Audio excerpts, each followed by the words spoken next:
Kinumpirma ng Philippine Drug Enforcement Agency na peke ang kumalat na authority to operate at pre-operation report na may petsa na March 11, 2012 na nagsasangkot kay Pangulong Ferdinand Marcos Jr. sa iligal na droga.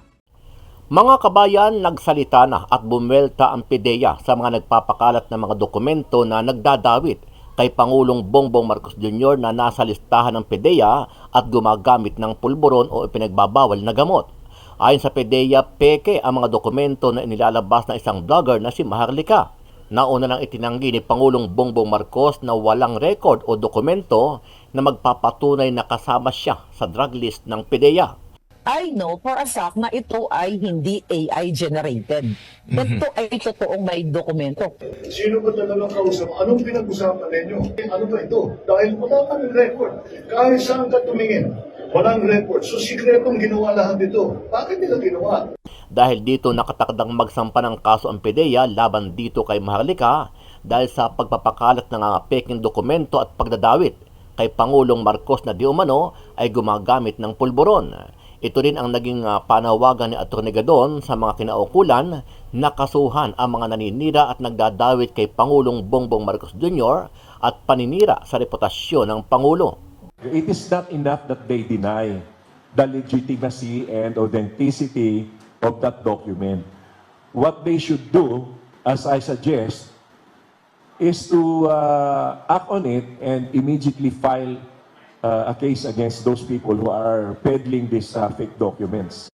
Samantala, hindi naman nagpatinag ang kilala at matapang na vlogger na si Maharlika. Sa kanyang latest vlog, sinagot niya ang PDEA at hinamon pa ang Kongreso na imbestigahan siya via Zoom dahil naninindigan siya na alam at kilala ni Pangulong Bongbong Marcos Jr. ang kanyang sarili. Kung sila ay may natitira pang katiting na pagmamahal sa taong bayan. So, ibig sabihin, mga kababayan, ang pangalan ni Maharlika, okay? Pwede naman ako ipatawag sa Congress, wala namang problema sa akin eh. Via Zoom, walang problema. Yun, no? Patawag niyo ako, ano yung intention ko. Well, nasabi ko na lahat dito. Pero ibig sabihin, hindi po AI itong tungkol sa pulburon ni Kuting. Alam ni Marcos Jr. sa sarili niya na siya ay pulburonic. Ano ang masasabi mo dito, kabayan? Dapat na ba talagang makasuhan at imbestigahan si Maharlika para malaman ng taong bayan kung talagang legit at may katotohanan ang kanyang mga vlog na inilalabas sa social media? Sama-sama nating panuorin ang detalye ng balitang yan at pakicomment nyo po ang inyong mga reaksyon at sariling opinyon. Pero bago yan, muli po ako nag-iimbita. Sa mga hindi pa po nakasubscribe sa ating channel na Kabayan News PH, pakipindot po ang subscribe button at pakiclick na rin ang notification bell para lagi kayong updated sa mga bagong upload natin na legit at napapanahong balita.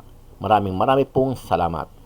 Kinumpirma ng Philippine Drug Enforcement Agency na peke ang kumalat na authority to operate at pre-operation report na may petsa na March 11, 2012 na nagsasangkot kay Pangulong Ferdinand Marcos Jr. sa iligal na droga.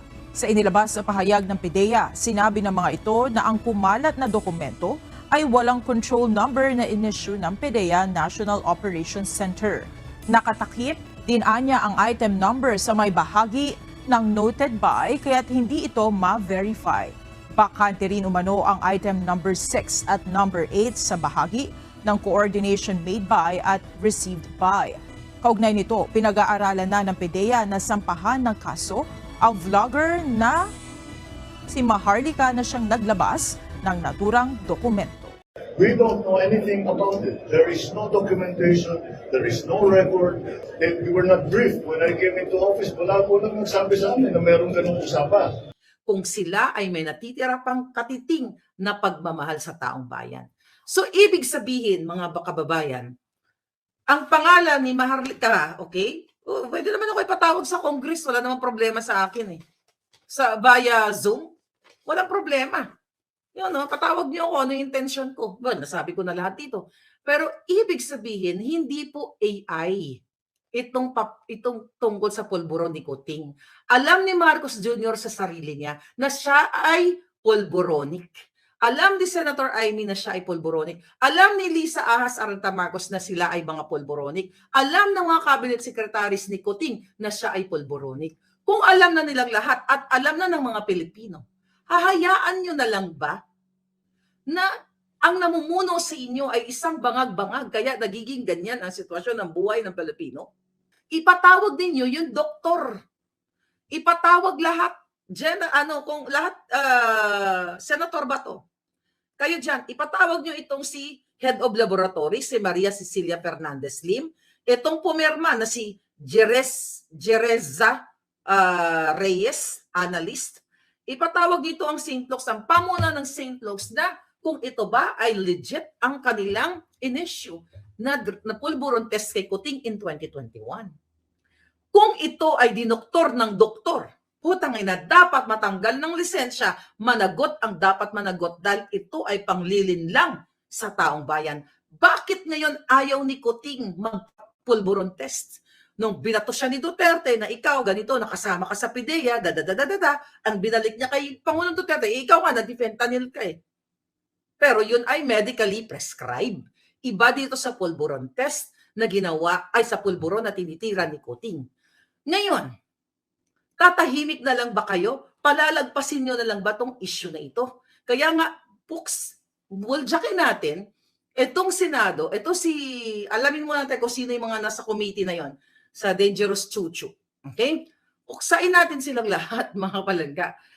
Ipakita nila na sila ay para sa Pilipino. Dahil sumusweldo sila, taxpayers, pera ninyo ang nilalamo nila mula ulo hanggang paa, bawat dugo na nanalaitay sa kanila. Kaya nabubuhay sila dahil pera ninyo. Nawindang kami kaninang umaga dahil haya na si Maharlika. At ano ang kanyang balita? Abay, meron siyang ipinakita na mga dokumento galing sa PIDEA na di umano ng ating PBBM ay sinusubaybayan ng PIDEA dahil ito ay isang pinaghihinalaan na drug user sa isang kondominium. Napag-alaman ko, bago tayo mag-vlog, ay talagang pinapahunting ako ng gobyerno ni Marcos Jr., ni Lisa. Hinahunting nila ako para gorgorin kasi naaalarma sila sa mga sinasabi ko ditong pasabog o yung mga ebidensya. So, natatakot ba tayo? Hindi. Okay? Sabi nga natin, kung lalaban yung mga buwaka ng inang yan, ng one-on-one, bakit hindi? Pero traidor. Ano ang laban ng isang alindog ko, mga kababayan? Isang babae, isang alindog ko. Kung ang mga inutusan ni Lisa ay manggugurgur, may dalang pusil at kung ano-ano pa. At kung tetestigo pa ang ating Pangulo at sasabihin na eto nga yung dokumentong pinakita sa akin, ay yun na nga po yun. Talaga makokorroborate yan at eto nga yung tinutukoy na ebidensya ni Presidente nung siya'y nagbitaw ng mga napakabigat na paratang na merong ang ebidensya na gumagamit daw ng pinagbabawal ng droga ng pulburon ang ating Presidente.